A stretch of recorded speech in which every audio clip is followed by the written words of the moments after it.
Hello, how is it going, everybody? We're going to learn together how we do outline and coloring. Yeah, this is what makes CSP quite special because it has the vector outline. Alright, let's get to it. First thing that we're gonna do will be... oh, come on. Vector line art means pattern on the top of line. Let me explain to you. So, what is exactly an outline? In CSP, if you take a look, this is a normal outline, right? In order to have a good outline, you will want to have this vector layers. Look at this amazing vector layers. What's so amazing about it? Well, you can do post edit like this. And by the way, how this works actually, it's not really a vector. It's not really a vector per se. It's more like there is a line, and on top of that vector line, they draw the brush art or pattern. Alright, now you get the basic. So what does it mean? What does it mean? What does it mean? It means that you can draw and modify. For example, you want to draw hands. That's the hard part, isn't it? Yep. Whoop, whoop, whoop.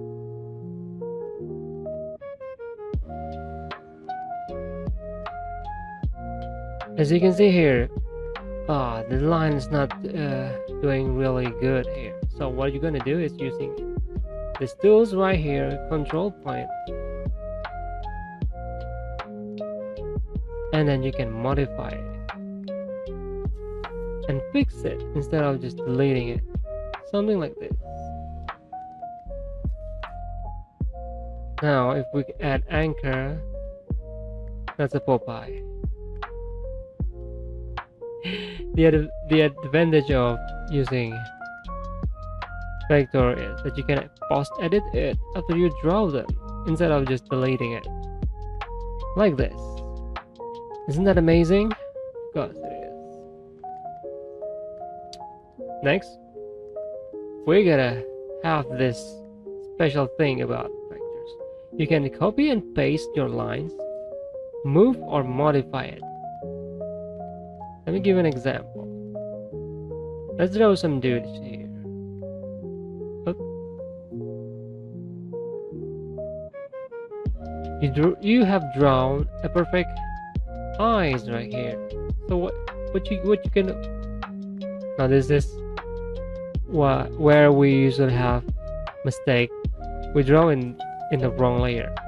When we draw in the non-vector layer like bitmap like here, well, the only way you can do it is deleting it, right? You cannot modify it post edit. Yeah, that's an excuse for me to show you an example, the difference between the bitmap and vector layers.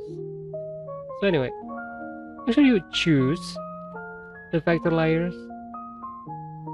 And now with control point, I have Y as the preferred shortcut here. You can modify it. Let's make an example.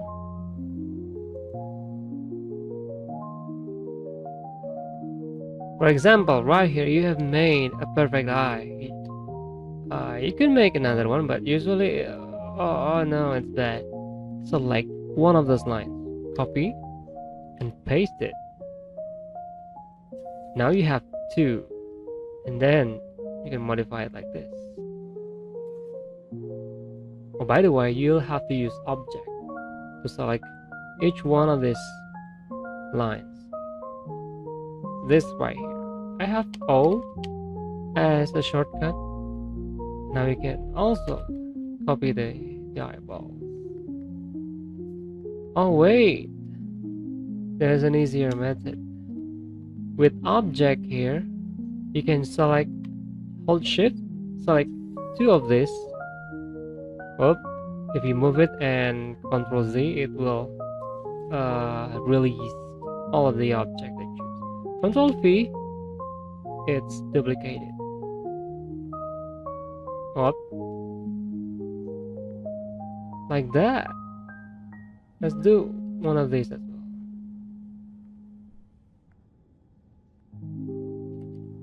You can practically choose multiple objects. Oh shit. Sometimes that happens. Oh. Come on, move.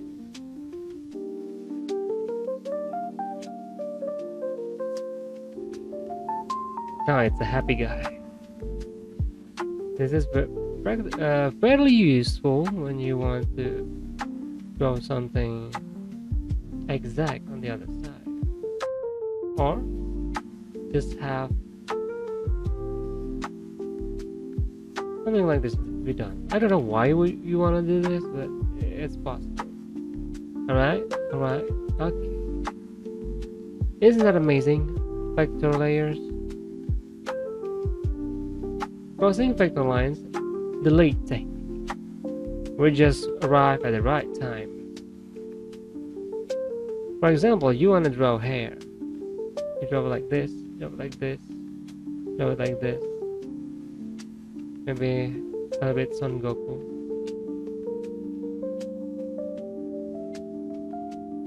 You can just draw it freely like this, right? And the amazing thing about vector layer, you can delete them like this using vector eraser like this. Oh, what's happening? Oh, they actually delete the lines when they are intersect with each other. Isn't that amazing? So when you have multiple lines right here, and you can also modify it like this with control point and then delete the intersection like that. This is very useful when you are drawing something that you want to have freedom.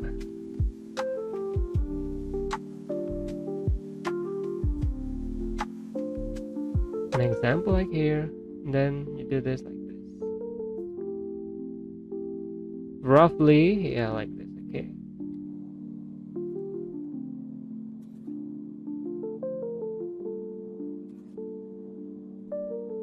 Like that. Isn't that an amazing trick? This is only possible with vector layer and their outlines. You can actually use fairly a ton of other samples here. They can be modified also and deleted like that.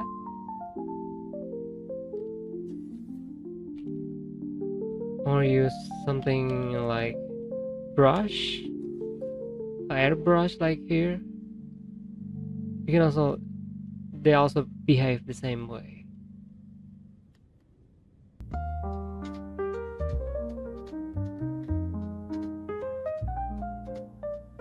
Alright, what do we have here next? Extra tip like right here. Using operation object, you can quickly select the layer that you want to do right here. Select the item and then it will move you to the layers quickly. Isn't that amazing? Anyway, let's go back to here and reveal what's next. Coloring direct with bucket, auto select inverse colors in layer, or reference, damn it, reference to others. Right, in order to show you how it's done, I have prepared a sketch here. Oh, which one is it? Which one do you like best? Alright, this is a quick example on how you can do it. Okay, be right back.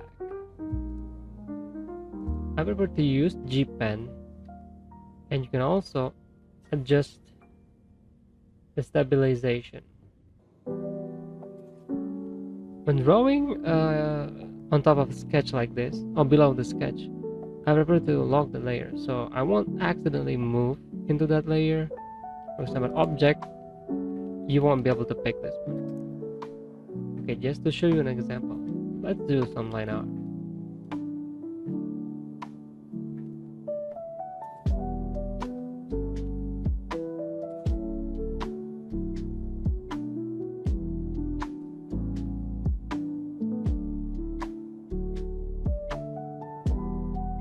Using the control point, you can also delete these nodes.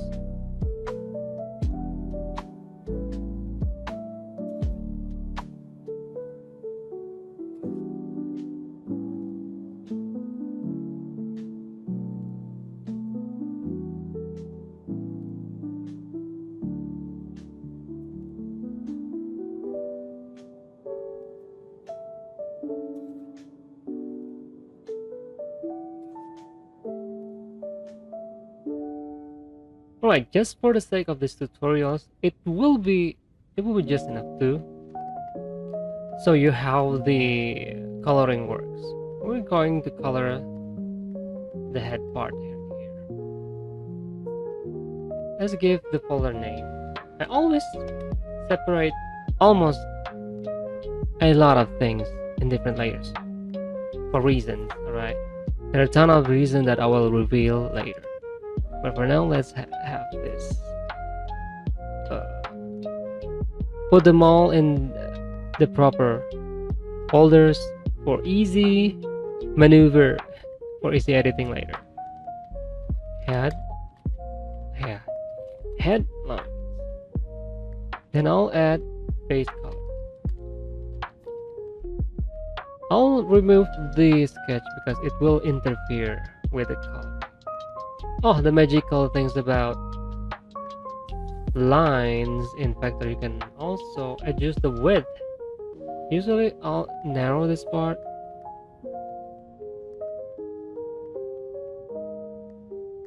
Well, it's not visible, so just to show you an example that you can do that. Alright. Well, by the way, I want to connect these two, so we are going to use this connect vector lines. And now they are connected. With control point, we can do some more fine adjustment. Alright, like that. That should be good. Now, there are a few ways that people want to color their artwork. Okay, coloring directly with bucket. My shortcut will be G, pressing G, and we have fill. We can refer to only editing layer or refer to other layers. For example, let's have a mid-tone right here. Using the base color, we can refer to a layer to color it like this. Right.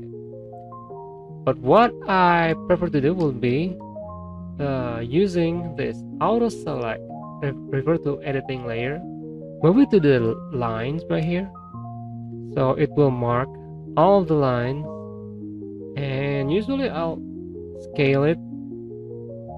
Control D to remove the the selection.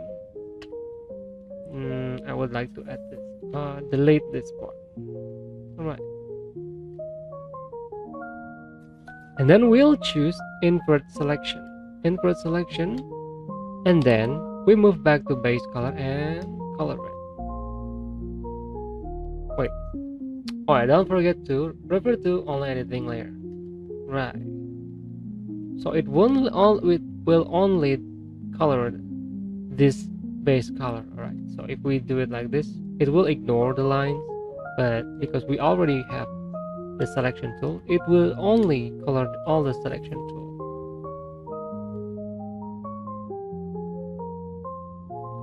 And don't forget, in the later stage, you want to paint some unfilled area. That's what I'm talking about. Yes, but clean up, check fill, paint unfilled. This sometimes happens. For example, we want to change the skin color. Never mind. It's Britain. It's 10. She's 10 now, like this. You think you color everything? Well, you did. It usually did not work like that. Okay. Oh yeah. That happens when we want to revert to editing other layer like this. Wait, what? Where? Come on. Don't embarrass me like this now. Oh, we have an input. And usually this happens, right? You don't want this. You don't want this. So we got the right tool for this job. Using G, this paint unfilled area, and it should be filling it. Yes. Okay, screw you then. We can just use normal G pen to do this. You need to check this out because later if you want to add effect, for example like this. No. See, it's bleeding out. Not good. You want to make sure that it's filling everything.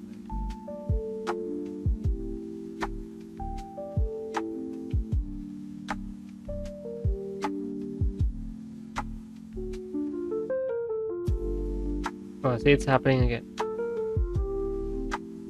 Yeah, or you can just use brush. There are situations that you would like to know about this. When you move to more advanced stuff, you'll understand. Okay, I'm going to fade it back. Never do anything like that because we only need these parts to be colored. Right. Good. Let's move back. Shade, midtones, and highlight. Alright. Now it's time for us to add some simple shadows and highlight. What we want to do is, well, the first one, we can just add another layer. Why not?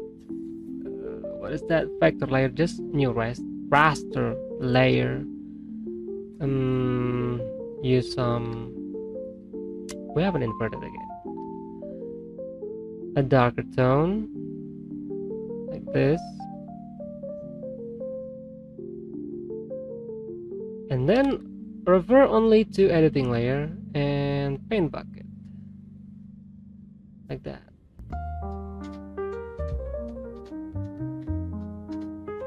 Let's go another round like this. Oh, and in situation like this, we can make use of the referring to other layers, so we can just do it like this. Even though there's nothing here, if we don't revert to that, it will paint everything. So with this in mind, it works like that. Let's see, do we miss anything?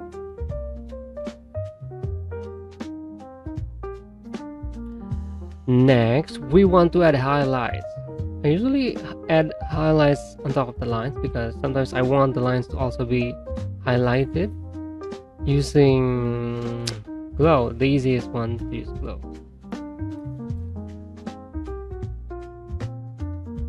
Usually lights reflected in this part,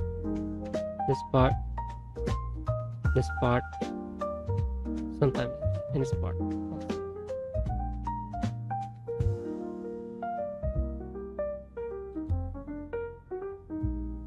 Well, see, if there's a leak, it will leak to other places that you don't want to, like that. And then where is it? After that, I'll just reduce it until it hit the right lighting spot. And then there it is. I think that's all the basic of drawing vector lines and coloring in oh my god, in Clip Studio Pro. Alright, let's get back. Alright, I hope you guys enjoyed. I hope you guys learned something new today, and I hope you like what we're having today. Anyway, that's all for today for this video. Thank you for watching. I hope you are subscribing, and I promise I'll upload new videos every week. I hope I can get that. Okay, that's it for today. Thank you for watching. Until we meet again. Jadi mana pemirsa, mudah bukan untuk membuatnya?